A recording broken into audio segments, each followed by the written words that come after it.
Hello everyone, welcome to jumbo IAS. हम discuss करेंगे आज पार्ट 1 ऑफ अगस्त 2025, जिसमें हमने बेसिकली ये देखना है कि कोई भी अगर करंट अफेयर आता है तो उसके पीछे का बैकग्राउंड क्या है, कहानी क्या है, सो दैट कॉन्सेप्ट्स के साथ साथ हमारे फैक्ट्स भी क्लियर हो सके। ठीक है, हम लोगों ने अभी तक सितंबर, अक्टूबर, नवंबर, दिसंबर मंथ जो है 2025 ईयर के वो कवर कर लिए हैं। तो this is your 5th month. ठीक है, चलिए फिर शुरू करेंगे with our first current affair. Number 1 is Gangotri glacier. देखो न्यूज में क्यों था, न्यूज में इसलिए था क्योंकि रिसर्च की अगर हम बात माने जो की है किसने, आईआईटी इंदौर ने, आईसीआईएमओडी जिसका हेडक्वार्टर जो है वो नेपाल में है, और यूएस के डिफरेंट रिसर्चर। अगर नहीं भी आप याद करते हो कि रिसर्च किसने करी है, कोई दिक्कत नहीं है। अगर आप मेंस में लिख कर आओगे ये फैक्ट तो इसका सिग्निफिकेंस है, लेकिन स्टडी किसने करी है, कितने लोग इसमें शामिल थे, डजेंट मैटर। इतना पता होना चाहिए कि स्टडी का फाइंडिंग क्या थी। फाइंडिंग ये थी कि जो गंगोत्री ग्लेशियर है वो बहुत तेजी से पिघल रहा है। पिछले 4 दशकों में, पिछले 40 सालों में जो अबाउट 10% का जो स्नो है वो बेसिकली मेल्ट हो चुका है। तो क्योंकि गंगोत्री ग्लेशियर हमारे लिए बड़ा इंपॉर्टेंट है, क्योंकि यहाँ से निकलती है गंगा नदी, जो स्टार्टिंग में भागीरथी कहलाई जाती है, बाद में अलकनंदा के साथ मिलकर देवप्रयाग से आगे उसको हम गंगा कहते हैं। लेकिन जो बेसिकली एक स्टेज है इनिशियल वाली, वो तो यहीं से ही है ना। तो अगर ये ग्लेशियर पिघल रहा है तो फिर अभी तो पानी की जो है काफी ज्यादा अबंडेंस रहने वाली है उस प्रॉपर पूरे एरिया में, लेकिन लॉन्ग टर्म की अगर आप बात करोगे तो फिर सूखा पड़ेगा। तो अगर इसी स्पीड से ये गंगोत्री ग्लेशियर डिप्लीट होता रहा या फिर स्नो मेल्ट होती रही तो आगे आने वाले टाइम में जो हाइड्रोलॉजिकल साइकिल है उस पर कभी ना कभी नेगेटिव इम्पैक्ट पड़ सकता है। So that's basically the study. अब अगर आप ग्लेशियर की बात करो तो ये गढ़वाल हिमालयाज में है, और उत्तरकाशी डिस्ट्रिक्ट है उत्तराखंड का, जहां से निकलती है आपकी भागीरथी नदी which is the head stream of Ganga river. ठीक है, अगर आप इसके लेंथ की बात करेंगे तो लेंथ इज 30 किलोमीटर का ग्लेशियर है प्रॉपर पूरा ये, और इसका जो एरिया है वो अराउंड 143 किलोमीटर स्क्वायर है। तो काफी बड़ा ग्लेशियर है, लेकिन इसके जो मेल्ट होने की जो स्पीड है वो काफी ज्यादा है। So that's why scientists are worrying कि अगर ऐसा ही चलता रहा तो लॉन्ग टर्म में नेगेटिव कॉन्सिक्वेंसेस काफी ज्यादा हो जाएंगे। अगर आप मैप में देखोगे तो ये रहा आपका गंगोत्री ग्लेशियर उत्तरकाशी डिस्ट्रिक्ट में ही है। उसके बिल्कुल लेफ्ट साइड में है आपका यमुनोत्री ग्लेशियर, जहां से निकलती है यमुना नदी। दोनों नदियां आपस में मिलेंगी कहाँ पर, इलाहाबाद प्रयागराज में, जहां पर हम इसको कहते हैं कि संगम है, संगम ऑफ गंगा यमुना एंड सरस्वती। ठीक है, तो बेसिक न्यूज क्या है और क्या बेसिकली इसकी फाइंडिंग्स हैं ये पता होनी चाहिए।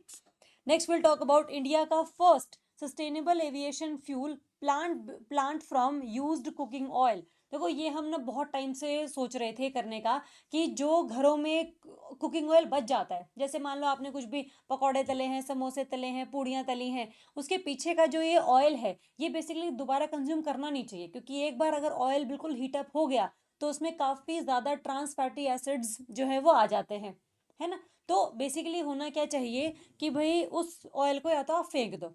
अब अगर आप फेंकोगे उसको, आप सिंक में डालोगे तो जो पाइप्स हैं वो बड़ी चोक हो जाती हैं, और अगर आप उनको मतलब उनको यूज करोगे तो आपकी सेहत पर नेगेटिव असर पड़ेगा। तो इसके दो तरीके हैं, या तो आप उसको फेंक दो, फेंक दो मतलब सिंक में नहीं, बाहर कहीं पार्क वगैरह में फेंक दो। लेकिन अगर उसको आप यूज कर सको और उससे बन सके हमारा एक ऐसा फ्यूल जिससे उड़ती हैं एरोप्लेन्स, तो कितना बढ़िया हो जाएगा। तो इंडिया ने एक ऐसा ही फ्यूल बनाया है जो बन रहा है from the used cooking oil, और सस्टेनेबल है, क्योंकि ये जो ऑयल है बेसिकली ये प्लांट बेस्ड है ना, तो ये मतलब एग्रीकल्चर वाले एरिया से आया है, इसके लिए बहुत ज़्यादा एमिशंस कॉज नहीं हुए हैं। सस्टेनेबल है, एविएशन फ्यूल मतलब एरोप्लेन्स वगैरह चलेंगे इससे।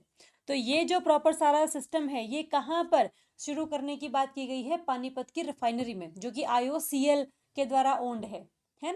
तो बस ध्यान रखिए पानीपत की रिफाइनरी में हम ये फ्यूल बनाएंगे, जिसको सर्टिफिकेशन मिल चुका है ऑलरेडी आईएसएससी का कॉर्सिया सर्टिफिकेट। मतलब आईएससीसी क्या है आपका, international sustainability and carbon certification का कॉर्सिया सर्टिफिकेट है, carbon offsetting and reduction scheme for international aviation.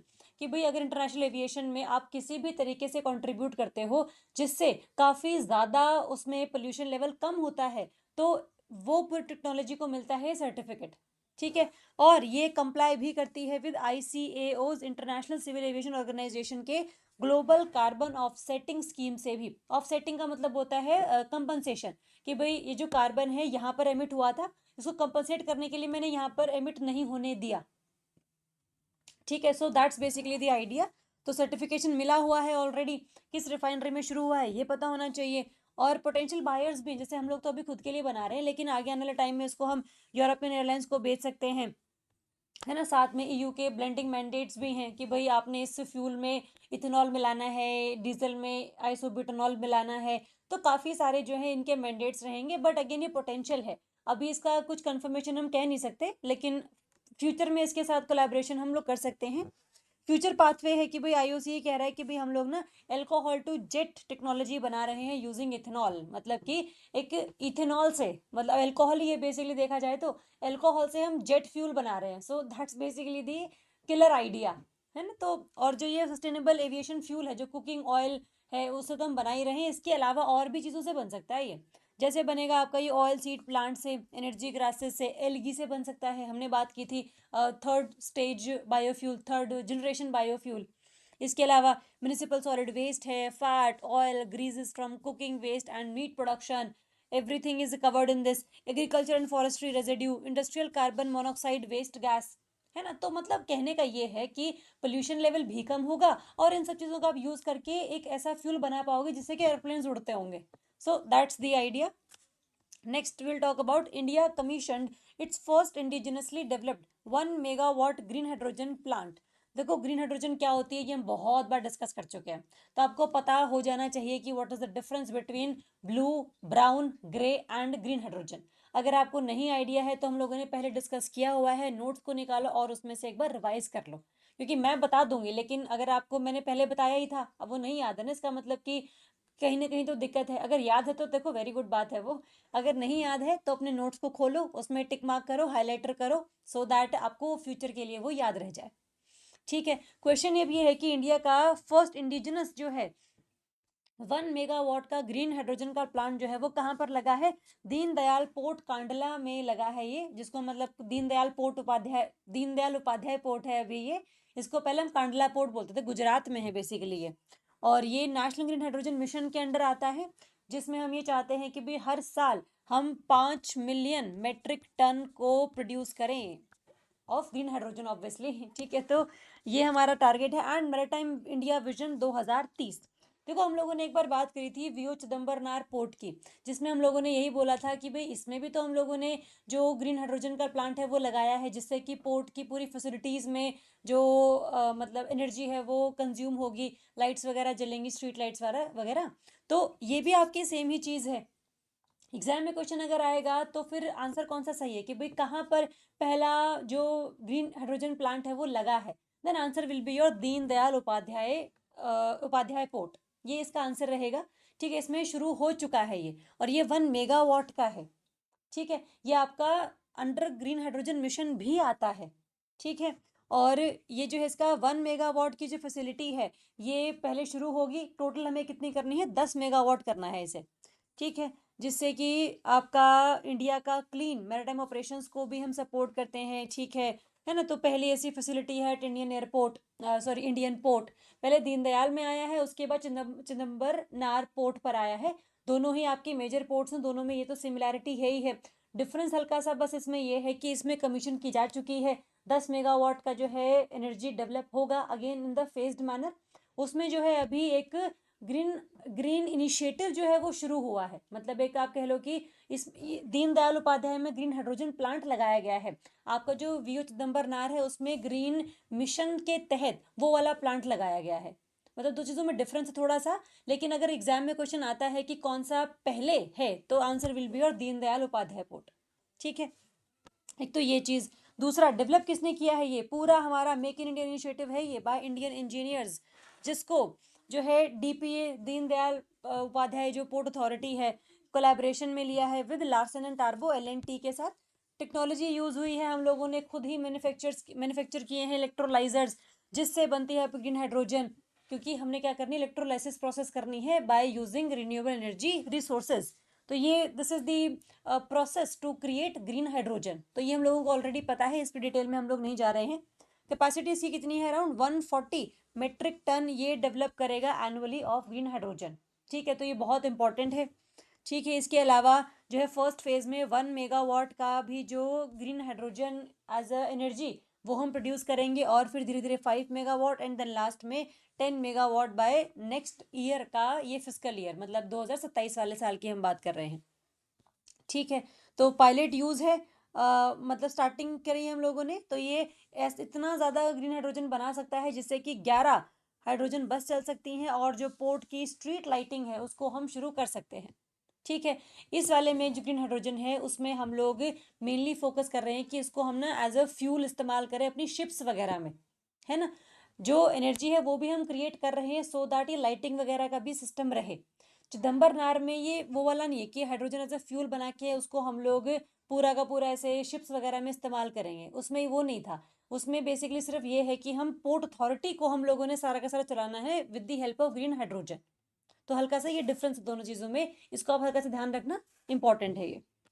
Next is removable solar panel system. देखो भाई, एक तो सोलर पैनल्स लग सकते हैं आपके रूफटॉप पे, एक ऐसी जगहों पे जहाँ पर खाली ज़मीनें हैं। रेलवे जो है वो नए इनिशिएटिव के साथ आया है कि भाई हम ना पैनल्स लगाएंगे, लेकिन हम ना छतों वगैरह पे नहीं लगा रहे, हम लगाएंगे रेलवे ट्रैक्स के बिल्कुल बीच में। ये रेलवे ट्रैक है प्रॉपर पूरा, यहाँ पर ये पैनल्स लगे हुए हैं सो दैट लैंड खरीदने की झंझट ही ना हो, कि जो सारी लैंड है वो गवर्नमेंट की ही है। तो आपकी बिजली भी क्रिएट हो गई, और जो रेलवे भी चल पड़ी, और जो लैंड एक्विजिशन आपको करनी भी नहीं पड़ी। सो इस तरीके से जो रेलवे है वो सोच रहा है, और ये कंट्री का जो पहला रिमूवेबल सोलर पैनल सिस्टम है वो इंस्टॉल हुआ है बिटवीन रेलवे ट्रैक्स। अभी तक ये 70 मीटर लॉन्ग एरियाज में हम लोगों ने डेवलप किया है, जिसमें 28 ये पैनल्स को इस्तेमाल हमने किया है। ये इंपॉर्टेंट नहीं है जानना कि भाई कितने किलोमीटर का है कितने मीटर का है, बस आइडिया रखना कि 70 मीटर के आसपास है, मतलब 70 किलोमीटर के आसपास नहीं है।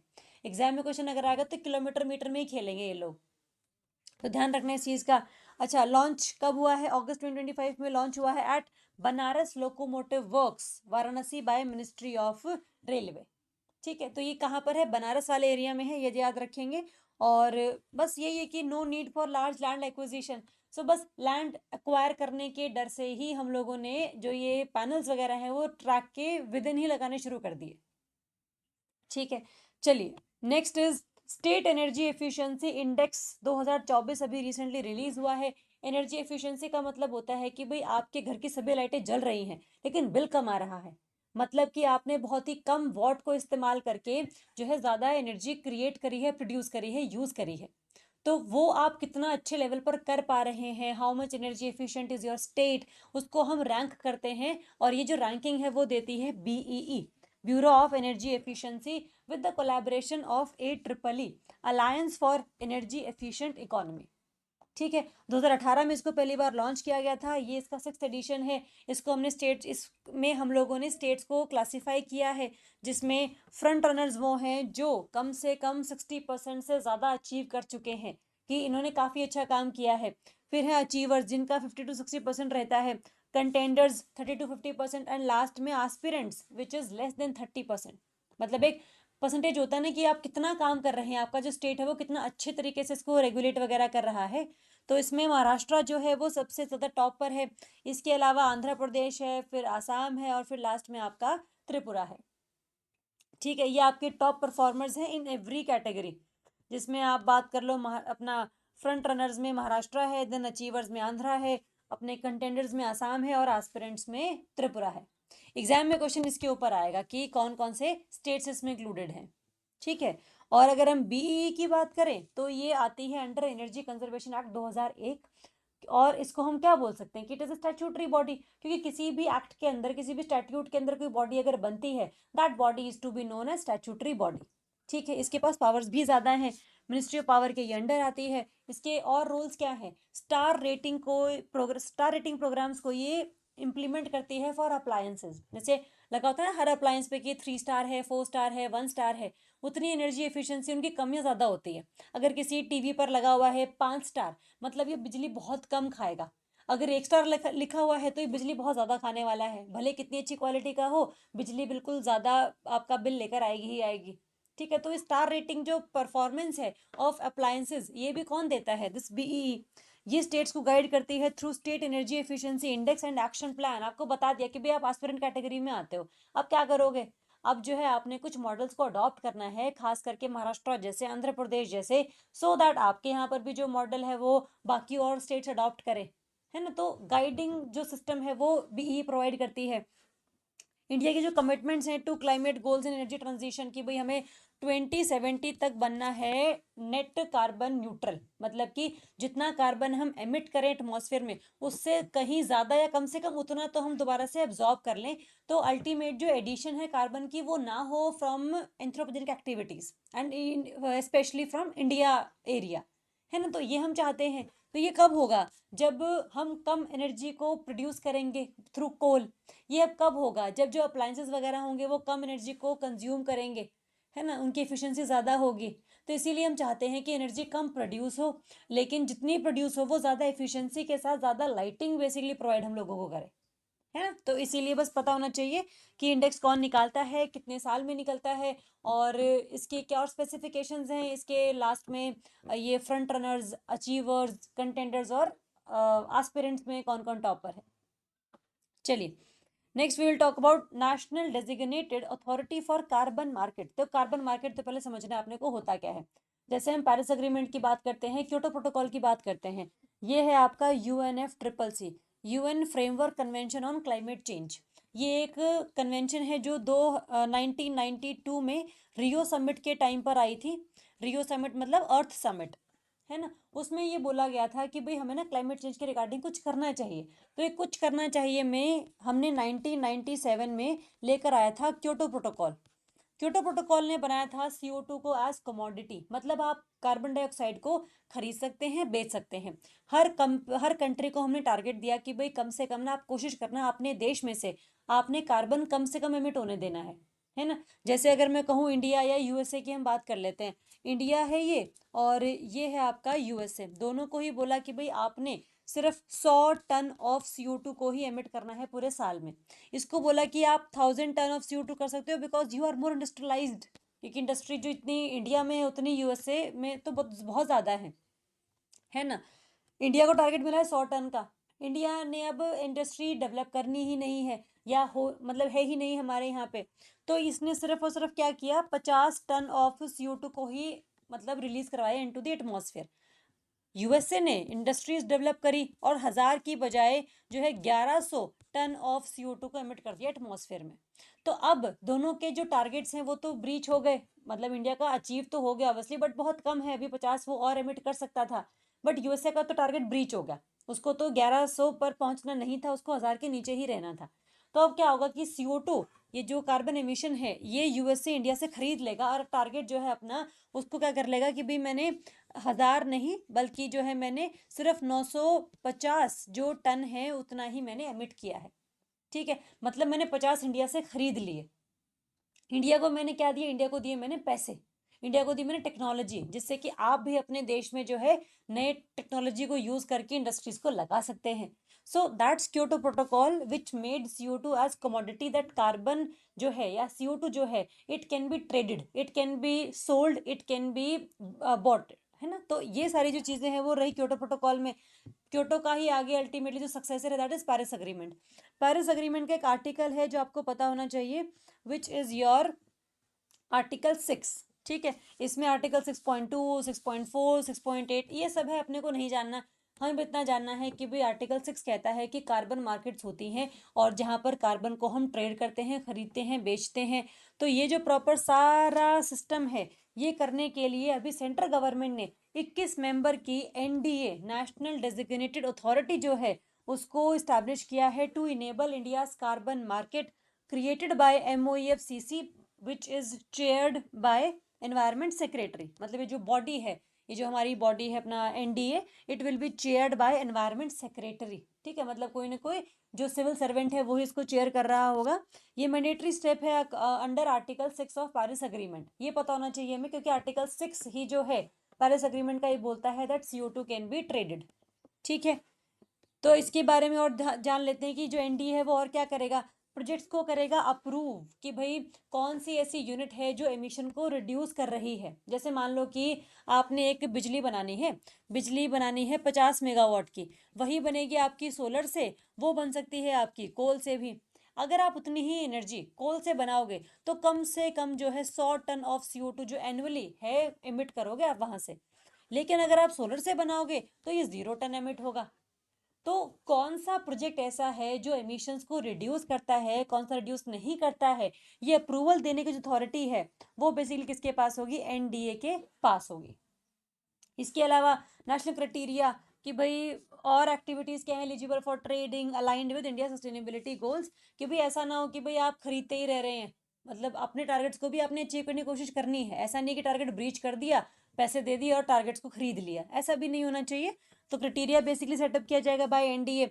मॉनिटरिंग होगा कि नेशनल प्रायोरिटीज जो हैं हमारी उसके हिसाब से आपकी जो मैन्युफैक्चरिंग है, इंडस्ट्रीज हैं जो बनी हुई हैं वो काम करती होनी चाहिए। इसके अलावा कार्बन क्रेडिट यूज, किस तरीके से जो है इनको हम एमिशंस को रिड्यूस करके इंडिया के जो एनडीसीज हैं, नेशनली डिटरमिन्ड कॉन्ट्रीब्यूशंस को हम अचीव कर सकते हैं, जो हमारे अगेन पेरिस अग्रीमेंट के टाइम पर ही आए थे। ठीक है, जिसमें एक हमारा था अपना कि 2070 तक हम चाहते हैं that we should become net carbon neutral country. तो that is one of the 5 NDCs of India. ठीक है, next we have international role India को भी पूरे वर्ल्ड में आर्टिकल 6 के तहत जो रिप्रेजेंटेशन देनी है वो कौन देगा? यही वाली बॉडी देगी। ठीक है, तो ये सारी बातें इंपॉर्टेंट है इसके लिए। नेक्स्ट है सुंदरबन टाइगर रिजर्व। अभी रिसेंटली एनटीसीए ने एनबीडब्ल्यूएल ने, national board for wild life ने जब से इस टाइगर रिजर्व में एक्स्ट्रा एरिया ऐड करने की बात की है, तब से सुंदरबन टाइगर रिजर्व जो है वो इंडिया का सेकेंड लार्जेस्ट टाइगर रिजर्व बन चुका है। ठीक है, इसमें अभी 1044 स्क्वायर किलोमीटर का जो एरिया है वो नया ऐड होना है, तो ये सेकंड बनेगा। फर्स्ट कौन है सबसे लार्जेस्ट हमारा अपना tiger reserve? That is Nagarjuna Sagar tiger reserve है हमारा आंध्र प्रदेश वाले एरिया में, तो वो है सबसे अभी लार्जेस्ट। सुंदरबंस की बात करोगे तो यूनेस्को की वर्ल्ड हेरिटेज साइट है ये, है ना, और वेस्ट बंगाल में है। टाइगर रिजर्व 1973 में डिक्लेयर किया गया था। इसके अलावा ये बायोस्फीयर रिजर्व भी है जो 89 में डिक्लेयर किया गया था। और रामसर वेटलैंड साइट भी है क्योंकि मैंग्रोव फॉरेस्ट है यहाँ पर बहुत ज़्यादा। 2019 में इसको ऐड किया गया था, तो काफ़ी ज़्यादा जो है इसकी सिग्निफिकेंस है। सुंदरबन जो एरिया है हमारा 20% हमारे पास है, 80% बांग्लादेश के पास है। तो हमारे यहाँ पर रॉयल बंगाल टाइगर जो नेशनल एनिमल है इंडिया का, वो इसी एरिया में रहता है जो सॉल्ट वाटर पीता है। तो ये बहुत अडाप्टेशन है टाइगर्स की, है ना, तो ये बस ये ध्यान रख लेना हल्का सा। बाकी अगर आप इसमें मैप पे देखो तो आपका ये नागार्जुन सागर जो टाइगर रिजर्व है ये आपका विद 3629 स्क्वायर किलोमीटर का एरिया में बन जाता है इंडिया का सबसे ज्यादा लार्जेस्ट टाइगर रिजर्व। ये है आपका second largest Sundarban tiger reserve. Next is revised action plan on glanders. देखो, ग्लैंडर्स बेसिकली एक डिजीज है जिसको काबू में करने के लिए इंडियन गवर्नमेंट की तरफ से कुछ प्लान्स को रिवाइज किया गया है कि भाई पहले हम ये काम करते थे बट अब हम ये काम करेंगे बिकॉज हमें इस डिजीज का जो आउटब्रेक हुआ है उसको रोकना है। ठीक है, ताकि लोगों तक पहुंचे नहीं, बेसिकली बस ये मकसद है हमारा। तो it is done by department of animal husbandry and dairy. इन्होंने रिवाइज एक्शन प्लान भेजा है on glanders to strengthen surveillance कि किस किस को बीमारी है, प्रिवेंशन किसी को ना हो, और कंट्रोल करनी है अगर किसी को हो गई है तो इराडिकेशन भी जो है वो हम लोगों ने करनी है इस प्रॉपर पूरी डिजीज की। ठीक है, अगर हम ग्लैंडर्स डिजीज की बात करें तो कॉज क्या है इसका? ये है कॉज इसका बैक्टीरिया। बैक्टीरिया का नाम है बुरखोलदीरिया मैली। ठीक है, तो बस नाम ध्यान रख लेना, बैक्टीरियल इन्फेक्शन है जो जनरली हॉर्सेस, म्यूल्स, डोंकीज इन सबको होती है। ये और एनिमल्स को भी कर सकते हैं इन्फेक्ट, और ह्यूमंस को भी इन्फेक्ट कर सकते हैं आगे। That's why this disease is called zoonotic, कि ये एनिमल्स से ह्यूमंस में भी डेवलप हो सकती है। ठीक है, डायरेक्ट कॉन्टेक्ट से भी स्प्रेड हो सकती है with nasal discharge, contaminated food, water और equipment. Okay, so that's glander. अगर आप ग्लैंडर्स की बात करोगे तो इसमें अब रिवाइज्ड एक्शन प्लान बेसिकली क्या है? प्लान पहले ये था कि भाई पहले जो इन्फेक्टेड जोन था उसको हम 5 किलोमीटर के एरिया तक रखते थे, अब उसको हमने 2 किलोमीटर एरिया कर दिया कि भाई आप इस अगर 2 किलोमीटर एरिया में किसी को इन्फेक्शन है तो वो 2 किलोमीटर से बाहर जाएगा नहीं, सो दैट उसको वहीं पर ही हम कर्व कर सके डिजीज को। नेक्स्ट इज सर्वेलेंस जोन है। पहले 2 से अब जो है अपना 210 किलोमीटर के आसपास हो गया है। पहले 5 से 25 किलोमीटर था, मतलब जो प्रॉपर निगरानी है, जो बिल्कुल ग्राउंड लेवल पर निगरानी रखनी है वो हम अब करेंगे क्योंकि अब जो डिजीज है वो काफ़ी ज़्यादा स्प्रेड हो चुकी है। Restrictions apply only up to 10 kilometre ठीक है, तो बस ये ध्यान रखना है, ये इंपॉर्टेंट है कि कुछ रिस्ट्रिक्शंस जो है वो 10 किलोमीटर तक ही हम लोगों ने अप्लाई करनी है। अब जो है basically enhance surveillance reporting, quarantine हम करेंगे, मूवमेंट कंट्रोल करेंगे, रैपिड रिस्पांस करेंगे। तो काफ़ी ज़्यादा जो एक्शन प्लान है वो हमने रिवाइज किया है। ऐसा नहीं है कि ये अभी काफ़ी ज़्यादा स्प्रेड हो चुकी है डिजीज़, अगर ये फ्यूचर में होती है तो हम क्या एक्शन लेंगे। So that action plan has been revised by the department of dairying and this animal husbandry, है ना। तो दैट्स इंपॉर्टेंट। और ये हॉर्सेस वगैरह में, म्यूल्स वगैरह में होती है। अगर सिम्टम्स देखोगे तो अगेन फीवर है, चिल्स, स्वेटिंग, मसल एक, muscle tightness, headache and etcetera, है ना। तो ये काफ़ी ज़्यादा इंपॉर्टेंट है। और स्लाइट सेंसिटिविटी भी है इसमें काफ़ी ज़्यादा, जो है मतलब धूप में जब आप निकलते हो तो मतलब आंखों में से पानी आना शुरू हो जाता है। तो that's one of the evidence कि भाई आपको ये जो डिजीज़ है वो हो सकती है, गेट चेक्ड। ठीक है, तो ये ध्यान रखेंगे, ये इंपॉर्टेंट है। अभी तक इसकी कोई भी वैक्सीन अवेलेबल नहीं है। ठीक है, अभी सिर्फ जो है जो बैक्टीरियल इन्फेक्शन है उसको ही हम काउंटर कर सकते हैं बाय एंटीबायोटिक्स। ठीक है, वैक्सीन अभी हमारे पास नहीं है इसकी। चलिए, next will talk about world elephant day. Elephant day बड़ा इंपॉर्टेंट है, ये हम मनाते हैं हर साल 12 अगस्त को। और जो एलिफेंट है वो है हमारा national heritage animal, national animal नहीं, नेशनल हेरिटेज एनिमल है। 12 अगस्त को हम मनाते हैं। अभी कोयम्बटूर में काफ़ी सारी जो सेलिब्रेशंस है वो हुई हैं इसके रिगार्डिंग। 2012 में कैनेडियन फिल्म मेकर थे Patricia Sims and the elephant reintroduction foundation of Thailand, इन दोनों ने मिलकर ये जो डे है सेलिब्रेट करना शुरू किया था। अब जो पूरा वर्ल्ड है वो इस पूरे डे को मनाता है। ठीक है, अभी अगर आप इंडिया की बात करोगे तो इंडिया में टोटल एलिफेंट्स कितने हैं, अराउंड 22,446। ये इंपॉर्टेंट है, ये हमने पहले भी किया हुआ है। ये मैंने आपको करवाया था कि भाई इंडिया में ना सर्वे आया है पिछले पूरे 5 साल का, जिसमें कितने नंबर ऑफ एलिफेंट्स हैं, किस किस एरिया में मिलते हैं, किस में ज़्यादा हैं, किस में कम है। ये आपको मैंने करवाया था, इसको आप एक बार दोबारा से रिवाइज करना अपने नोट्स में जाके। ठीक है, अगर आप IUCN की बात मानोगे तो इसमें एक आपका एशियन एलिफेंट। देखो, अफ्रीका में ना सवाना में भी एलिफेंट मिलते हैं और फॉरेस्ट में भी मिलते हैं। सवाना इज बेसिकली ग्रासलैंड वाला एरिया। ठीक है, तो एशिया में आपके मिलते हैं जनरली एलिफेंट्स हर जगह पे, हर मतलब अगर आप इंडिया की बात करोगे ना तो इंडिया में नॉर्थ साउथ ईस्ट वेस्ट हर जगह पर आपको एलिफेंट्स मिल जाएंगे, कोई दिक्कत नहीं है उसमें, है ना। तो ये है एंडेंजर्ड कैटेगरी में। जो आपके अफ्रीका के सवाना वाले हैं वो तो चलो हैं एंडेंजर्ड, बट फॉरेस्ट वाले जो हैं वो क्रिटिकली एंडेंजर्ड है, क्योंकि हम इसको ऐसे याद कर सकते हैं कि अफ्रीका में जो फॉरेस्टेशन, जो डिफॉरेस्टेशन है वो काफ़ी बड़े स्केल पर हो रही है। तो अगर जंगल कटेंगे तो जंगल में रहने वाले जो जानवर हैं वो भी क्रिटिकली एंडेंजर्ड होंगे। So that's basically the idea कि भाई किस तरीके से आपने इसको याद करना है। तो एशिया प्लस अफ्रीका में एलिफेंट कौन कौन से कैटेगरी में IUCN के, इसके ऊपर क्वेश्चन जनरली आता है। अगर आप इंडिया की बात करोगे तो इंडिया में वेस्टर्न घाट्स में मिल जाएंगे आपको ये, नॉर्थ ईस्ट की हिल्स में या फिर ब्रह्मपुत्र वाले एरिया में, शिवालिक्स में, गंगेटिक प्लेन्स में, सेंट्रल इंडिया में, ईस्टर्न घाट्स में, इन सभी जगहों पर आपको एलिफेंट्स मिल जाएंगे। और ये आपके डिक्रीजिंग ऑर्डर में भी हैं कि सबसे ज़्यादा मिलते हैं कहाँ, वेस्टर्न घाट्स में, फिर कहाँ मिलते हैं, नॉर्थ ईस्ट की हिल्स में प्लस ब्रह्मपुत्र वाले एरिया में, एंड लास्ट में मिलते हैं आपके central India and eastern Ghats का एरिया। ठीक है, टोटल नंबर कितना है वो भी आपने ध्यान रखना है। Next is strategic intervention for green hydrogen transition scheme, site scheme है बेसिकली ये जो स्कीम है ये आती है आपकी नेशनल ग्रीन हाइड्रोजन मिशन के अंडर। ठीक है, जिसको इंप्लीमेंट किया है MNRE ने, ministry of new and renewable energy and ministry of petroleum and natural gas. ठीक है, तो ये दो मिनिस्ट्रीज बड़ी इंपॉर्टेंट है, ध्यान रखनी है। अब ये न्यूज़ में क्यों है, देखो न्यूज़ में इसलिए है कि इंडिया ने record low price of 55.75 kilogram पर के हिसाब से ग्रीन अमोनिया को परचेज करने का जो पहला ऑक्शन है SCCI का, solar energy corporation of India, ये काफ़ी ज़्यादा फेमस रहा है। जैसे जनरली क्या होता है ना कि जैसे बिडिंग होती है, जैसे मान लो मैं सरकार हूँ, सरकार को चाहिए ग्रीन अमोनिया। ग्रीन अमोनिया हम कहाँ यूज़ करेंगे, हम बेसिकली क्या है फर्टिलाइजर्स में यूज़ करेंगे। तो ग्रीन अमोनिया बेसिकली वो है जो बनते ग्रीन हाइड्रोजन से। जैसे अमोनिया के बनने का जो प्रोसेस है उसे हम H2+N2 वाला कहते हैं ना, जो हम कहते हैं बेयर्स प्रोसेस, है ना। तो ये जो प्रोसेस है, इस प्रोसेस से बनती है आपकी अमोनिया। अगर हाइड्रोजन प्लस नाइट्रोजन से बनने वाली गैस अमोनिया है तो हमने जो पहले हाइड्रोजन बनानी पड़नी है, हाइड्रोजन बनानी पड़ेगी। तो उसको भी हम दो तरीकों से बना सकते हैं, या तो उसको हम ग्रीन हाइड्रोजन बना सकते हैं या उसको हम अपना ग्रे हाइड्रोजन बना सकते हैं। तो अगर हाइड्रोजन ग्रीन तरीके से बनी है और उससे अमोनिया बना है तो उसे हम कहते हैं ग्रीन अमोनिया।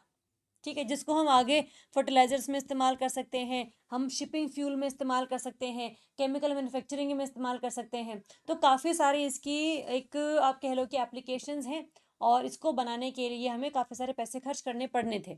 लेकिन हमने ऑक्शन में क्या किया है कि भाई मुझे ना, मैंने बोल दिया कि मुझे 10 टन ग्रीन हाइड्रोजन चाहिए है। तो मैंने कंपनी से बिडिंग ली कि भाई आप मुझे पर किलोग्राम कितने में ग्रीन अमोनिया दे सकते हो। तो एक कंपनी ने बोला कि भाई मैं आपको पर किलोग्राम के हिसाब से 55.75 रुपए में जो ग्रीन अमोनिया है वो दे दूंगा। तो इसका मतलब क्या है कि भाई हमारे पास टेक्नोलॉजी अब इतनी अच्छी है कि हम कम प्राइस पर ग्रीन अमोनिया बना सकते हैं, और जो है अपने पूरे एग्रीकल्चर को और इंडस्ट्री को थोड़ा सा सस्टेनेबल तरीके से आगे लेकर जा सकते हैं, है ना। तो ये रिकॉर्ड लो कम है।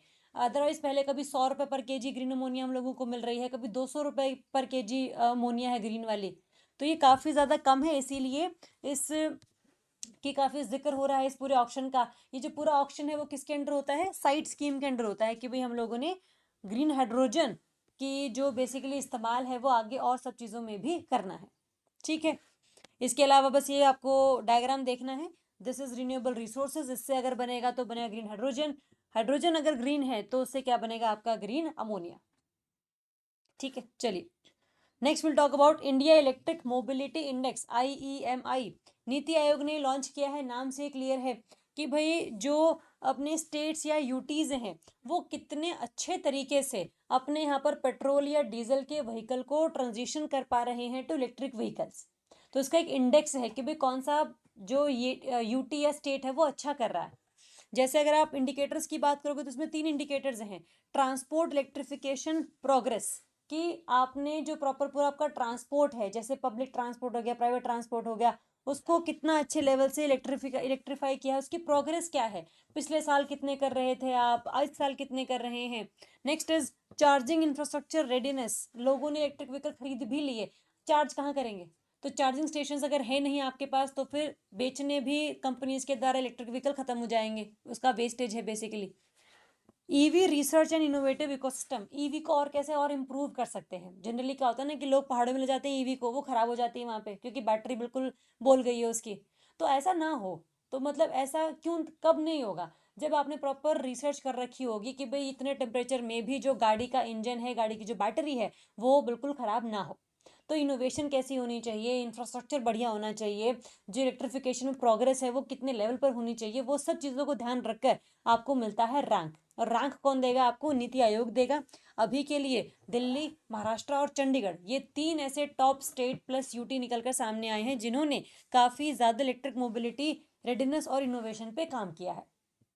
ठीक है, तो क्या इंडेक्स का नाम है, क्या इंडिकेटर्स हैं, ये सब चीज़ें अपने को आइडिया लग गई। Next will be your national bio foundry network. Bio foundry network basically क्या है कि भाई हमने बायोटेक्नोलॉजी को यूज करना है to design, to build, to test biological system such as DNA, microbes और सेल्स इफेक्टिवली एंड क्विकली। ठीक है, मतलब हम लोगों ने देखो, मान लो मुझे कोई नया DNA बनाना है, तो उस नए DNA को बनाने के लिए मुझे different robotics, different computers, different technologies का इस्तेमाल जो है वो करना है। तो अगर उस प्रॉपर पूरे सिस्टम को मैं कर पाई तो दैट होल प्रोसेस की जिसमें मैंने टेक्नोलॉजी को यूज करके बायोटेक्नोलॉजी को और ज्यादा और इम्प्रूव कर दिया है, that is called bio foundry. तो वो नेटवर्क है प्रॉपर पूरा आपका। So it is an automated laboratory that uses robotics and computers and biotechnology tools to design, build and test biological systems such as DNA, microbes और cells quickly and efficiently. इसमें जो है ना हमारा 6 जगहों का एक नेटवर्क है, जिसमें फर्स्ट है हमारा न्यू दिल्ली में, फिर है हरियाणा में, फिर पंजाब, फरीदाबाद, मुंबई एंड पुणे। ये 6 जगहों का बायो फाउंड्रीज का नेटवर्क है। ठीक है, जिसमें हम लोगों ने कोशिश ये करनी है कि भाई हम ज़्यादा से ज़्यादा बायोटेक्नोलॉजी को और इम्प्रूव कर सकें, नए नए DNAs, नए नए जो हमारे माइक्रोब्स वगैरह हैं वो डेवलप कर सकें, सो दैट नई वैक्सीन हमारे यहाँ पर बन सके। तो ये जो टारगेट है बेसिकली है हमारा, तभी हमने नेटवर्क को इस्टेब्लिश किया है। तो ये क्या है, नेशनल लेवल कोलैबोरेटिव प्लेटफॉर्म है of 6 premier institutions design to scale up biotechnology research into deployable solutions. ठीक है, मतलब कि सोल्यूशन निकालने हैं हमें और वो डिप्लॉय भी करने हैं, मतलब वो इम्प्लीमेंट भी करने हैं। इसी को करने के लिए जो प्रॉपर रिसर्च है वो हमें रिक्वायर्ड रहेगी। तो वो रिसर्च कहाँ पर है, कहाँ हो सकती है? तो इन 6 इंस्टीट्यूशंस में हो सकती है। इन 6 के एक ग्रुप को हमने बोला है NFN, ठीक है। और ये अंडर आता है किसके? बायो E3 पॉलिसी में। बायो E3 पॉलिसी ये कहती है कि भाई मैंने 2030 में कम से कम $300 बिलियन का जो टारगेट है वो सेट कर रखा है कि मुझे इतने कम से कम कमाने हैं with the help of biotechnology, जिसे मैं कहूँगी बायो इकोनॉमी। कि भाई इतने मैंने माइक्रोब बनाए, इतने मैंने वैक्सीन्स बनाए, जिससे कि मेरे देश को कम से कम $300 बिलियन का फायदा पहुंचा, ठीक है। तो ये बायो E3 पॉलिसी की इनोवेशन को और प्रोग्रेस करवाओ, रिसर्चेस करवाओ, डेवलपमेंट करवाओ, तो ये सब चीज़ें इसी में इंक्लूड हो जाएंगी। नेक्स्ट इज इंडिया का first state of the art animal stem cell bio bank and laboratory. Stem cell होती है एक ऐसी सेल जिससे आप कोई भी सेल बना सकते हैं। जैसे मान लो कि आपने बॉडी की स्किन सेल बनानी है तो आपके पास स्टेम सेल है, उससे आप स्किन सेल बना लो।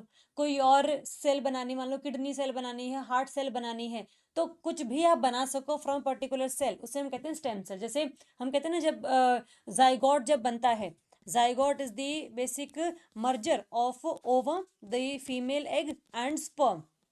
तो इनके फर्टिलाइजेशन से जो जाइगोट बनता है बेसिकली, वो बेसिकली सेल ही तो होता है स्टार्टिंग में।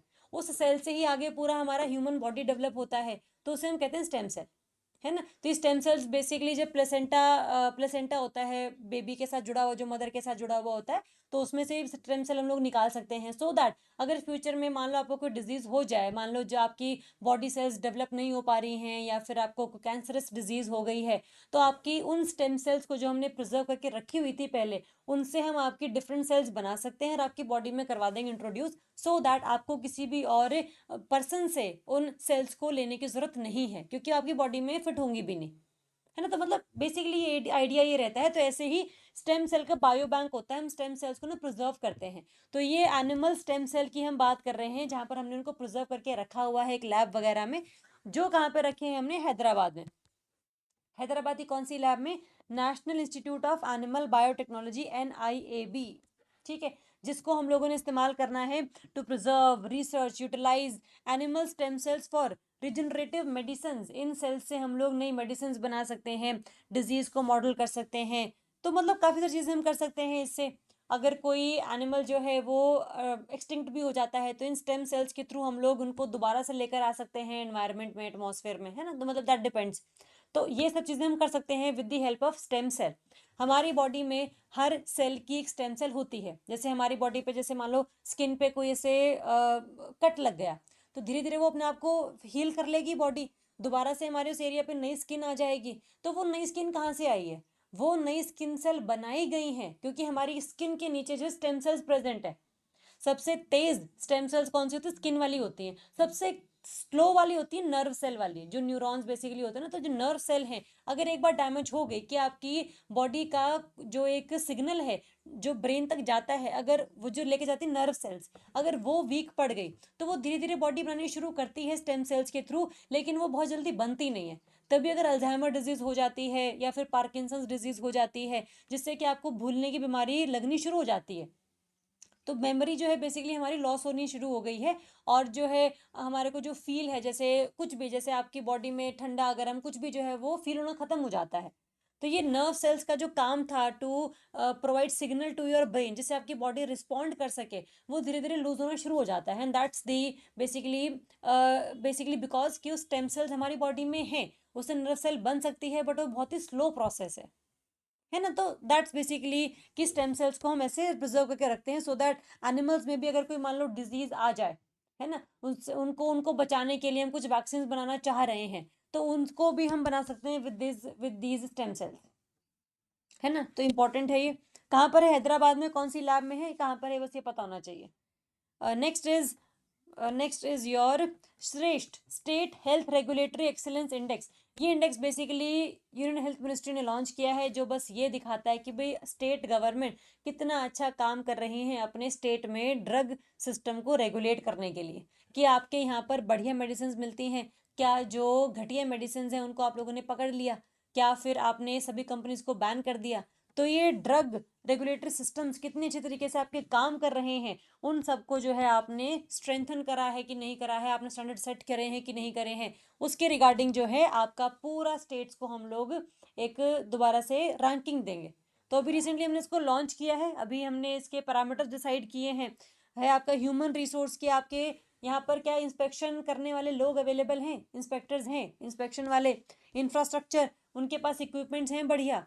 इसके अलावा लाइसेंसिंग के लाइसेंस क्या लोगों के पास है जो मेडिसिन बेच रहे हैं, जो ड्रग्स बेच रहे हैं, मतलब ड्रग्स मतलब मेडिसिन की हम बात कर रहे हैं, उसमें ये दूसरे ड्रग्स की बात नहीं मैं कर रही।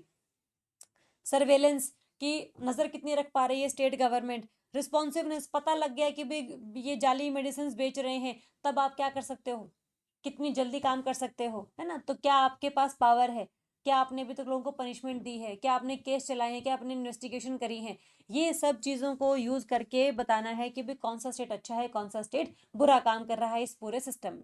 तो श्रेष्ठ जो है, वैसे नाम सुनकर आपको लगेगा कि एजुकेशन की कोई स्कीम है, मतलब मैं फिर बता रही हूँ, तो हल्का सा कंफ्यूज मत हो ना, कंफ्यूजन में चीज़ें खराब हो जाएंगी। ये आपका हेल्थ के रिगार्डिंग है, जो आपका ये state health regulatory excellence index है, ये इसकी फुल फॉर्म है। फुल फॉर्म अलग हो सकती है, इसके अलग अलग निमोनिक श्रेष्ठ जो है सरकार बना देती है, सो दैट लोगों की जुबान पर ये स्कीम चली जाए, है ना। तो बस ये ध्यान रख लेना। और किसने इंप्लीमेंट किया है इसको, ministry of health and family welfare ने। और इंप्लीमेंट कौन करेगा, CDSCO, central drug standards control organisation, CDSCO। इसका ही बेसिक काम है कि पूरे देश में कोई भी जाली ड्रग ना कोई बेचे और ना ही कोई खरीदे। चलिए, next is your WHO officially classified hepatitis D virus as carcinogenic. देखो, हेपेटाइटिस होता है आपका लिवर इन्फ्लामेशन, आपका जो बॉडी में लिवर है अगर वो खराब हो गया है बिकॉज ऑफ एनी रीजन, चाहे आपने बहुत ज़्यादा एल्कोहल कंज्यूम कर लिया है या आपकी बॉडी में वायरस चला गया है। हेपेटाइटिस के बेसिकली 5 वायरस हैं, हेपेटाइटिस A है, B, C, D and E। Hepatitis A और E जो है वो फैलता है थ्रू कंटेमिनेटेड वाटर और फूड, मतलब जिस पानी में, मतलब जैसे गंदगी वगैरह हो, नॉन हाइजीनिक कंडीशंस में हो, तो वहाँ पर ये वायरस डेवलप होना शुरू हो जाता है। अगर आपने वो पी लिया है तो आपकी बॉडी में चला गया हेपेटाइटिस A और E का वायरस, जिससे आपका लिवर खराब हो जाएगा। अगर BCD जो है हेपेटाइटिस का, ये फैलता है through infected blood, unsafe injections, reused needles. तो मतलब जैसे एड्स का वायरस फैलता है, वैसे ही आपका ये BCD वाला वायरस जो है बॉडी में एंटर करता है। और बॉडी में एक बार एंटर कर जाता है तो मतलब इसका जो इलाज है वो काफ़ी पॉसिबल है नहीं। और वैक्सीन भी हर हेपेटाइटिस की नहीं है, वायरस वाले की। तो मतलब वैक्सीन भी, जैसे C की वैक्सीन नहीं है हमारे पास, तो हेपेटाइटिस C अगर ये वाला वायरस आपकी बॉडी में चला गया तो आपकी बॉडी की जो एंटीबॉडीज़ हैं वो जनरली नहीं बनती, है ना। तो बस ये है कि WHO ने ये बोल दिया कि हेपेटाइटिस D जो है वो कार्सिनोजेनिक है, मतलब आपकी बॉडी में लिवर कैंसर भी कॉज कर सकता है। ठीक है, एक तो ये खास बात है। ये जो हेपेटाइटिस D है ये ब्लड बॉर्न वायरल इन्फेक्शन है, वायरस है, इन्फेक्शन है। बट ये जो है इसको चाहिए होता है कि भाई बॉडी में पहले से ही हेपेटाइटिस B वायरस पहले से ही प्रेजेंट हो टू रेप्लिकेट। ठीक है, तो हेपेटाइटिस बी जो है it requires the presence of hepatitis B virus to replicate. वो तभी अपने आप को रेप्लिकेट करेगा, रिप्रोड्यूस करेगा, अपने नंबर को इंक्रीज करेगा when it has the presence of hepatitis B. अभी प्रॉपर क्या मैकेनिज्म है, क्या मैकेनिज्म नहीं है, दैट्स नॉट आवर कंसर्न, ये हमारे लिए इंपॉर्टेंट नहीं है। आपको बस वायरस के नाम पता होने चाहिए, कौन कैसे फैलता है वो पता होना चाहिए। और हेपेटाइटिस डी को WHO ने कार्सिनोजेनिक जो है डिक्लेयर किया है। सिर्फ हेपेटाइटिस डी की हम बात कर रहे हैं, बाकी A, B, C और E को नहीं डिक्लेयर किया है कार्सिनोजेनिक। ठीक है, HDV जो है आपका hepatitis D virus can not exist independently and occurs as co infection, मतलब पहले से कोई और वायरस हो हेपेटाइटिस का, उसके बाद जब ये अगर आता है तो इट कैन रेप्लिकेट इटसेल्फ। कोई वैक्सीन अवेलेबल नहीं है डी के लिए, है ना। और जो आपका हेपेटाइटिस बी वायरस है, it is the only preventive measure for both, कि भाई बी के लिए वैक्सीन हम लोगों ने बना रखी है कि आपकी बॉडी में ये ना जाए। अगर ये नहीं जाता है, आपकी बॉडी से लड़ लेती है, तो अगर डी भी आता है तो अब डी कुछ कर ही नहीं पाएगा, क्योंकि उसको ग्रो करने के लिए, रेप्लिकेट करने के लिए क्या चाहिए है, आपके हेपेटाइटिस बी का वायरस, है ना। तो बेसिकली बी की वैक्सीन है हमारे पास। Okay, next is national deep water exploration mission. अभी रिसेंटली ही 15 अगस्त को PM जी ने ये एक और जो मिशन है वो लॉन्च किया है, जिसमें हम ये चाहते हैं कि जो हमारा सी वाला एरिया है हमारा अपना, Arabian sea, bay of Bengal या डीप सी जो है, उसमें हम ऑयल और गैस डिस्कवरी करें, सो दैट हम डीप वाटर्स में जा सकें off Andhra coast, achieve energy, self reliance, ये सब चीज़ें हम करें, सो दैट जो है हमें किसी और कंट्री से कुछ मांगना ना पड़े। खास करके ऑयल, खास करके गैस। मिनिस्ट्री कौन सी नोडल है? Ministry of petroleum and natural gas. बस ये ध्यान रख लेना। और इसका सपोर्ट किसने किया है ये इंपॉर्टेंट नहीं है, MOPNG ही इंपॉर्टेंट है हमारे लिए। लार्ज स्केल बिडिंग है कि भाई 1 मिलियन स्क्वायर किलोमीटर का जो पहले नो गो एरिया था, इसको हम लोग अब ओपन कर रहे हैं so that any company can explore. Basically है क्या ना, डीप सी में बहुत सारे मिनरल्स प्रेजेंट है जिसे हम कहते हैं पॉलीमेटालिक नोड्यूल्स। इसमें पॉलीमेटालिक नोड्यूल्स में सल्फर मॉड्यूल्स भी आ सकते हैं, दूसरे फास्फोरस मॉड्यूल्स भी आ सकते हैं। तो काफ़ी ज़्यादा नोड्यूल्स हैं यहाँ पे, और जो हम यूज़ कर सकते हैं इन डिफरेंट इंडस्ट्रीज। तो अगर हमारे पास एरिया में, सरफेस एरिया में जो हमारे लैंड वाला एरिया है वहां पर मिनरल्स खत्म हो गए हैं तो हम यहाँ से निकाल सकते हैं। बट दिक्कत इस टाइम पर अभी ये है कि बहुत महंगी टेक्नोलॉजी है। पूरे व्हीकल्स को बनाना जो बहुत डीप सी में जाए, जहाँ पर प्रेशर टेम्परेचर बहुत ज़्यादा वेरिएट कर रहे हैं, है ना, मतलब नॉर्मल ह्यूमन तो जा ही नहीं सकता, तो प्रॉपर एक मैकेनिज्म के थ्रू आपको जाना पड़ेगा। तो वो सब डेवलप करने के लिए बहुत सारा कॉस्ट रिक्वायर्ड है जो हमारे पास इतना भी है नहीं। बट फिर भी we have launch deep sea water mission. 2021 में हम लोगों ने लॉन्च किया था डीप ओशन मिशन के नाम से। देखो नाम दोनों अलग अलग हैं लेकिन काम दोनों के सेम है ना। तो मतलब एक डीप ओशन मिशन भी सेम ही बात कर रहा था, 2021 में लॉन्च हुआ था ये, कि भाई हमने क्या करना है, हमने ब्लू इकोनॉमी को इम्प्रूव करना है और हमने जो अपने मिनरल्स हैं वो निकालने हैं। इस मिशन के अंदर तो बल्कि हम लोगों ने इंडिया का पहला मैंड सबमर्सिबल व्हीकल जिसका नाम था मत्स्य 6000, जो 6000 मीटर तक जा सकता था, मतलब 6 किलोमीटर तक जा सकता है, जितनी ही डेप्थ है बेसिकली हमारे पूरे डीप सी की, वो हमने बनाया था। और as a Samudrayaan project, Samudrayaan भी सेम है, डीप ओशन मिशन भी सेम है, national deep ocean exploration mission भी सेम है, सबका काम सेम है सो दैट हम डीप सी में प्रेजेंट जो मिनरल्स हैं उनको हम अक्वायर कर सकें। बस ये इंपॉर्टेंट है। इसके अलावा जो एक्वानॉट्स जतिंदर पाल सिंह और राजू रमेश जो हैं, इन्होंने 5000 मीटर की डीप डाइविंग अचीव करी है इन डीप सी इन अगस्त 2025। पहली बार इंडिया में करने वाले ये बने हैं दोनों लोग। मतलब काफ़ी ज़्यादा एक इम्पॉर्टेंट फियाट ही एक तरीके से, ये काफ़ी ज़्यादा एक अचीवमेंट वाला पोर्शन मान सकते हैं आप इसे। तो कहने का मतलब ये है कि डीप ओशन मिशन हो, चाहे समुद्रयान मिशन हो, चाहे आपका ये national deep water exploration mission हो, पांच तीनों चारों का काम जो है अपने को पता लग गया। और ये कब लॉन्च हुआ था, कौन सी मिनिस्ट्री के अंडर आता है, अभी हमने क्या ओपनिंग प्रोवाइड करी है ना। तो वो सब चीज़ें जो है हमारे लिए इंपॉर्टेंट है। चलिए, नेक्स्ट इज इंडिया की पहली प्राइवेट अर्थ observation satellite constellation under PPP model, कि भाई आपने बनानी है अर्थ ऑब्जर्वेशन सैटेलाइट, और सरकार भी आपको हेल्प करेगी इसमें, और प्राइवेट कंपनीज को भी हम लोगों ने बुलाया है। ये जो प्राइवेट कंपनी है ये है आपकी पिक्सल स्पेस इंडिया। इसके साथ तीन इंडस्ट्रीज और हैं, ये आपका Piersight space, Satsure analytics India and Dhruva space. ये तीन प्लस पिक्सल स्पेस इंडिया को, चारों कंपनीज को बेसिकली इन स्पेस ने, हमने पहले बात करी थी इन स्पेस जो है वो इसरो के जितने भी प्रोजेक्ट्स वगैरह हैं उनमें प्राइवेटाइजेशन को इंश्योर करने के लिए बनाई गई थी, कि भाई सारा काम इसरो नहीं करेगा। डिफेंस सैटेलाइट्स के जो कंपोनेंट्स हैं वो प्राइवेट कंपनी से बनवा सकते हैं, सैटेलाइट प्राइवेट कंपनी से बनवा सकते हैं, जो लॉन्च व्हीकल है वो प्राइवेट कंपनी से बनवा सकते हैं। तो वो कौन कंपनी बनाएगी that will be decided by this in space. ठीक है, तो ये इंडिया की पहली 12 EO सैटेलाइट्स को बनाएंगे, जिसमें कम से कम 1200 करोड़ रुपए की इन्वेस्टमेंट रहेगी ओवर 5 ईयर्स। ठीक है, तो बस पता हो ये इंडस्ट्री के नाम बड़े इंपॉर्टेंट है ना, मतलब कंपनी के नाम इंपॉर्टेंट है हमारे लिए। चलिए, नेक्स्ट इज इंडिया का third launch pad in Sriharikota by 2029। India के पास अभी एक ही लॉन्च पैड है, जो सैटेलाइट हम लोग लॉन्च करते हैं वो श्रीहरिकोटा में ही है। दूसरा हम लोगों ने डेवलप किया था तमिलनाडु में कुलाशेखर पट्टिनम में, और थर्ड भी हम लोग श्रीहरिकोटा में ही बना रहे हैं सो दैट एक टाइम पर हम एक से ज़्यादा जगहों से जो रॉकेट है उनको लॉन्च कर सकें। ठीक है, तो लॉन्च पैड हमें बड़े इंक्रीज करने हैं, बिकॉज जी जो अगला टाइम है उसमें हमने काफ़ी सैटेलाइट्स को लॉन्च करना है, क्योंकि कम्युनिकेशन ऑब्जर्वेशन ये सब जो है सैटेलाइट्स के थ्रू ही अब होने वाला है ना। चलिए, तो मार्च 2029 में इसको हम लोग लॉन्च करेंगे। बाकी ये आपका जो डिज़ाइन किया गया है for next generation rockets and to enhance India's launch capacity for heavy lift and human space flight missions, Gaganyaan के लिए और भारी भरकम मिशंस के लिए, जो चंद्रयान 4 होगा, चंद्रयान 6 होगा, जो आगे चंद्रयान हम लोगों ने भेजने हैं, उन सबको अगर आपने लॉन्च करना है तो आपको इस श्रीहरिकोटा वाले एरिया से लॉन्च करना होगा। ठीक है, तो इसके लिए प्रॉपर डिज़ाइन ही इसलिए कर रहे हैं। Next is leap 1 mission. India का एक फर्म है स्पेस टेक, प्राइवेट कंपनी है अगेन, ध्रुव स्पेस। ये अपनी पहली कमर्शियल सैटेलाइट मिशन लॉन्च कर रहा है, which is leap 1, which is launch, experiment, analyse and progress aboard SpaceX Falcon and rocket. Satellites हैं कई सारी, है ना, मतलब पेलोड्स उस पर कई सारे हैं। तो स्पेसएक्स का जो फाल्कन रॉकेट है उस पे, उसके ऊपर बैठ कर सैटेलाइट जो है वो पहुंचेंगे अपने प्रॉपर ऑर्बिट में। ये जो सैटेलाइट्स हैं वो बनाई किसने हैं? ये बनाई ध्रुव स्पेस कंपनी ने, हैदराबाद में इसका हेडक्वार्टर है। In collaboration with Akula tech, Australia की है, प्लस एस्पर सैटेलाइट ये भी ऑस्ट्रेलिया की है। मतलब इंडिया ऑस्ट्रेलिया का ही एक तरीके का ये एक आप कह लो कि कोऑर्डिनेशन है ना, एक कॉम्बिनेशन टाइप सा है।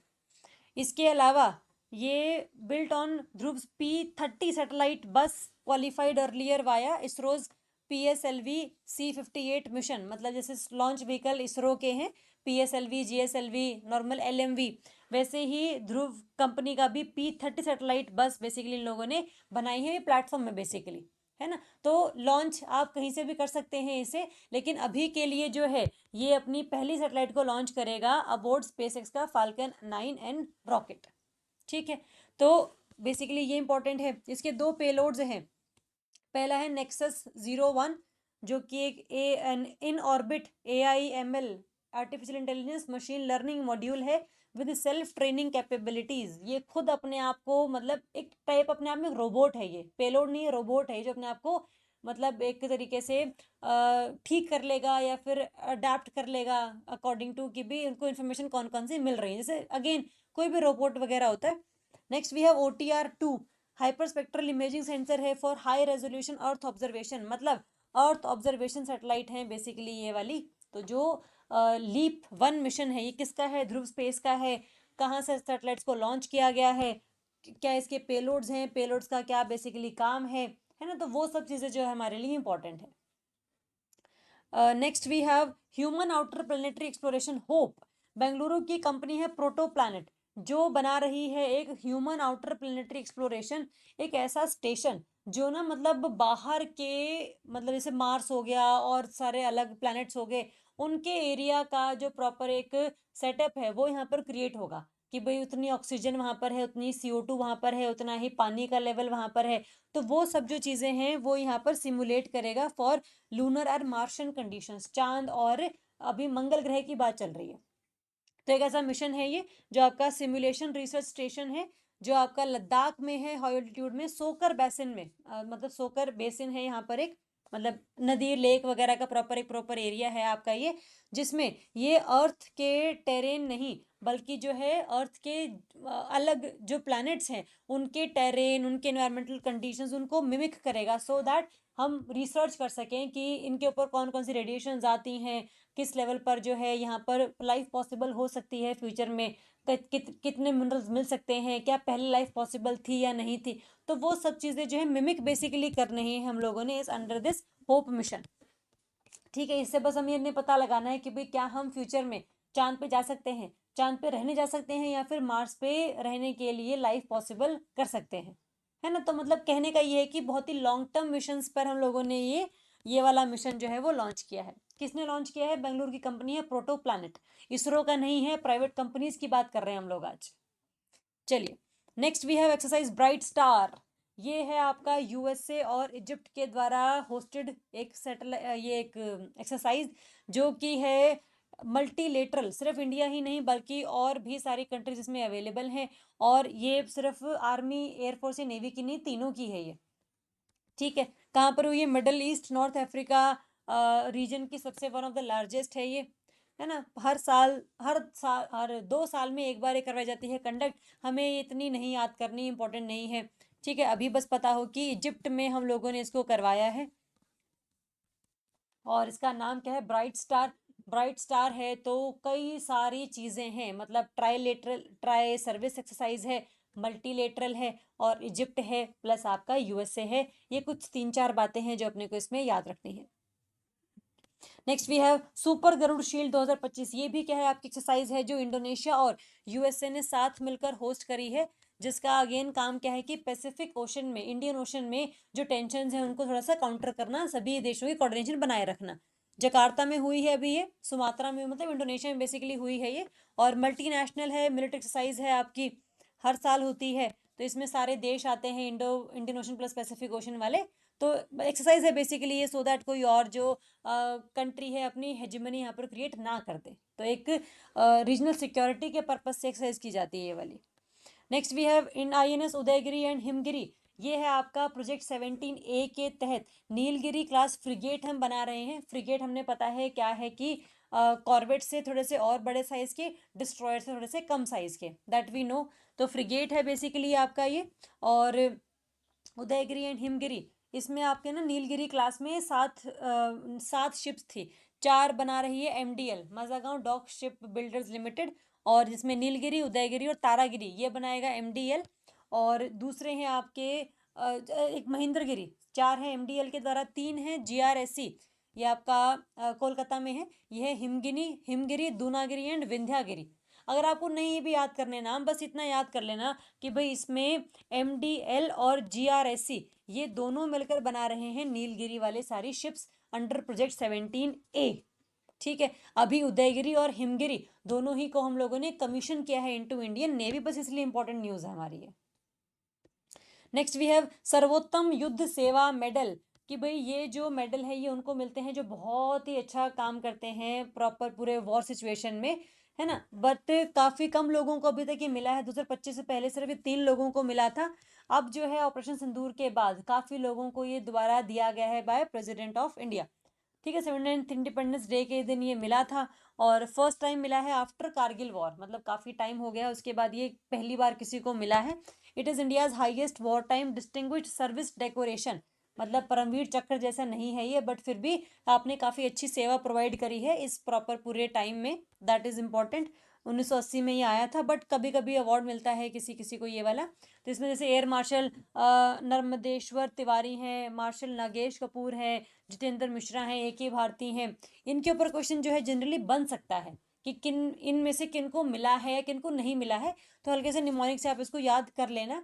अगर नहीं याद करना है इसको तो भी कोई इतनी ज़रूरी बात नहीं है, मतलब अगर नहीं भी याद होते हैं सारे नाम तो भी इतना इंपॉर्टेंट नहीं है कि इसमें से क्वेश्चन बन सकता है, एक्सपेक्टेड है, आ सकता है। लेकिन अगर टाइम बचता है तो याद कर लेना, अदरवाइज बहुत ज़्यादा इसके ऊपर दिमाग खर्च करने की ज़रूरत हमें नहीं है। ठीक है, next is golden dome missile defence system. ये आपका USA प्रोड्यूस कर रहा है। जैसे आयरन डोम था ना इसराइल का, कि भाई एक ऐसा पूरे एरिया में ये आयरन डोम सा बन गया है कि मिसाइल अगर आती है तो पहले ही पता लग जाता है कि आने वाली है, तो यहाँ से मिसाइल लॉन्च करते हैं और यहीं से इसको इंटरसेप्ट कर देते हैं। तो इसराइल पर कितनी मिसाइलें फेंकी किसी भी कंट्री ने, उनको फ़र्क ही नहीं पड़ा, क्योंकि उनके पास आयरन डोम मिसाइल सिस्टम था। वैसा ही USA के पास आ रहा है गोल्डन डोम, और अभी रिसेंटली इसका डिज़ाइन सेटअप हुआ है।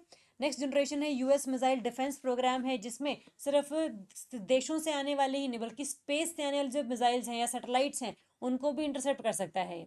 और जो बड़ी मिसाइल्स की रेंज वाली है, इंटर कॉन्टिनेंटल बैलिस्टिक मिसाइल्स, उनको भी ये काउंटर कर सकता है। जिनकी लेंथ रेंज 5,000-6,000 किलोमीटर होती है ना, उनको भी ये इंटरसेप्ट कर सकता है, कोई दिक्कत नहीं है। अभी 5 बनाएंगे एरियाज जहाँ से जो मिसाइल्स हैं वो लॉन्च की जा सकती हैं। 3 होंगे मेनलैंड USA पे, 2 होंगे आपके एक हवाई में, एक अलास्का में। ठीक है, दोनों में हल्का सा डिफरेंस है। आयरन डोम इसराइल का ही शॉर्ट रेंज टारगेट्स को अटैक करता है, ये लॉन्ग रेंज वालों को भी कर सकता है। ये सिर्फ आपको सुपरसोनिक है, या आपको सुपरसोनिक प्लस हाइपरसोनिक है। ये सिर्फ ground based radars interceptors basically use करेगा। ये आपका स्पेस बेस्ड सेटेलाइट्स को भी यूज़ करेगा, सेंसर्स को भी यूज़ करेगा। तो मतलब काफ़ी ज़्यादा इसमें टेक्नोलॉजी एडवांस की गई है। स्मॉल जोग्राफिकल एरिया के लिए था ये तो एंटायर USA टेरिटरी प्लस इसके अलाइज इन सब के लिए काम आ सकता है। Rockets from non state actors, ये प्राइमरी थ्रेट्स थे ना इसराइल को, तो जैसे फिलीपींस वगैरह, फ़लस्तीन वाले एरिया के आसपास। इसमें ICBMs हैं, चाइना रशिया से जो बड़ी बड़ी रेंज की मिसाइल्स हैं वो लॉन्च की जा सकती हैं इसके ऊपर, तो खतरा है इसको ये। तो ये सारी जो चीज़ें हैं बस पता होनी चाहिए कि भाई आयरन डोम इसराइल का था और ये गोल्डन डोम आपका USA का है। किसी भी देश से अगर मिसाइल लॉन्च हुई हैं और आपके देश के एरिया में एंटर करने वाली हैं तो आपको पहले ही पता लग जाता है, क्योंकि रडार बहुत सारे आप लोगों ने सेटअप किए हुए हैं। रडार के हिसाब से आपने खुद की मिसाइल्स को लॉन्च करना है और हवा में ही आने वाली मिसाइल को इंटरसेप्ट करके ख़त्म कर देना है। So that's the idea of any defence system. India के पास भी है। इंडिया के पास आपने सुना होगा S-400, हमने रशिया से लिया था, है ना। तो वैसा ही आपका USA का गोल्डन डोम है। ठीक है, चलिए, इसके साथ खत्म होता है हमारा पार्ट 1 ऑफ अगस्त 2025। इसमें अगर आपको कोई भी डाउट है, कोई भी इशू है, कोई भी परेशानी है, तो आप हमसे पूछ सकते हैं, हमें मैसेज कर सकते हैं, कॉल कर सकते हैं, कमेंट कर सकते हैं। तो कुछ भी दिक्कत अगर होगी तो प्लीज़ बताइएगा। बाकी आप लोग नोट्स को रिवाइज करो, एमसीक्यूज को प्रैक्टिस करो। कुछ भी दिक्कत होगी तो हम लोगों को आप लोगों ने बतानी है। चलिए, thank you so much and all the best.